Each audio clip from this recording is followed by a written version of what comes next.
May mga ulat ng 3-team trade sa pagitan ng San Miguel Beermen, Titan Ultra, at Magnolia Hotshots, na kinabibilangan nina Rodney Brundial, Joshua Munzon, at James Lapot. Kung sakaling mangyari ang trade, ito ang mga posible na dahilan. Para sa Magnolia Hotshots, makukuha nila si Rodney Brundial, mula sa SMB. Habang ang San Miguel Beermen, makakakuha si Joshua Munzon, na isang forward mula sa Titan Ultra. At ang Titan Ultra Risers naman ay makakakuha ng center na si James Lapot, mula naman sa Magnolia Hotshots. Posible namang mangyari ang 3-team trade na ito, ngunit walang opisyal na anunsyo mula sa PBA o mga koponan. Akin nang nakita na may mga chismis tungkol sa posibleng trade talks, ngunit kailangan pa ng karagdagang impormasyon para makumpirma.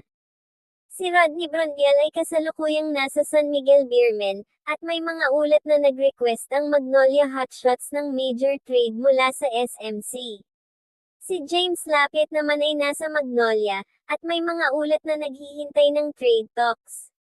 Kung sakaling mangyari ang 3-team trade na ito, ang mga posible na epekto sa mga koponan ay para sa Magnolia Hotshots, makakakuha ng Rodney Brundial, isang big man na may karanasan sa PBA, na maaaring makatulong sa kanilang front court. Habang ang San Miguel Beermen, makakakuha ng Joshua Munzon, isang forward na may magandang performance sa Titan Ultra, na maaaring makatulong sa kanilang lineup.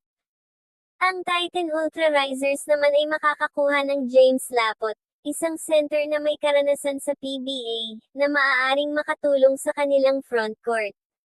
Ang mga epekto na ito ay depende sa performance ng mga manlalaro sa kanilang mga bagong koponan.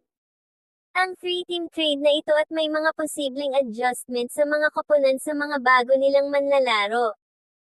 Ang Magnolia Hotshots, kailangan nilang i-adjust ang kanilang frontcourt para makasama si Rodney Brundial, na may malawang karanasan sa PBA. Maaaring kailanganin nilang mag-adjust sa kanilang defensive strategy para makasama ang bagong big man. Sa San Miguel Beermen naman, kailangan nilang i-adjust ang kanilang lineup para makasama si Joshua Munzon, na may magandang performance sa Titan Ultra. Maaaring kailanganin nilang mag-adjust sa kanilang offensive strategy para makasama ang bagong forward.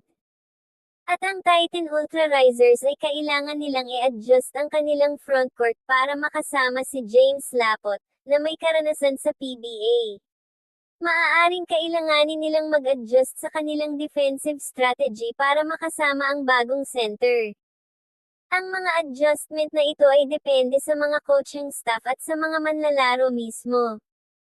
Sa aking palagay, ang Magnolia Hotshots ang may advantage sa trade na ito. Makakakuha sila ng Rodney Brundial, isang big man na may malawak karanasan sa PBA, na maaaring makatulong sa kanilang frontcourt.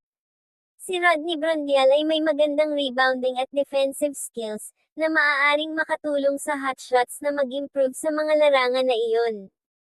Ang San Miguel Beermen at Titan Ultra Risers ay makakakuha rin ng mga magandang manlalaro, pero ang hotshots ang may pinakamalaking advantage sa trade na ito at sa tingin ko sila ang panalo sa trade na ito.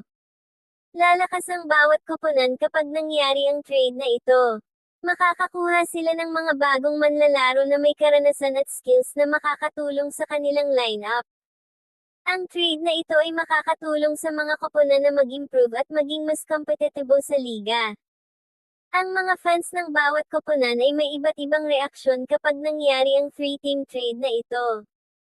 Ang mga fans ng Magnolia Hotshots ay magiging masaya at excited dahil makakakuha sila ng Rodney Brundial, isang big man na may malawak karanasan sa PBA.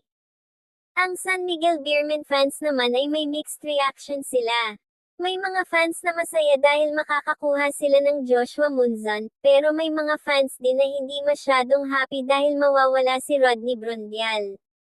Habang ang Titan Ultra Risers fans naman ay masaya sila dahil makakakuha sila ng James Lapot, isang karanasan na center na makakatulong sa kanilang frontcourt.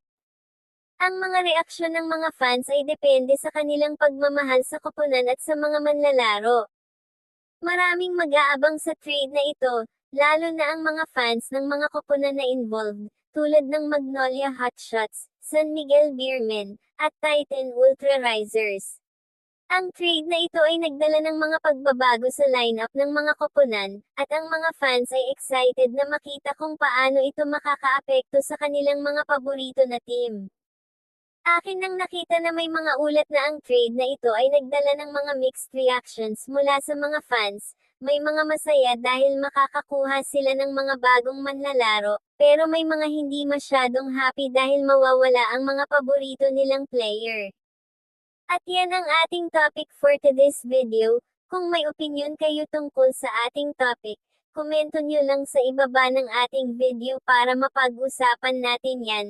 At kung umabot ka naman dito, paki-subscribe mo naman ang ating channel para updated ka sa mga bagong upload natin dito. Yun lamang po at maraming salamat po sa inyo.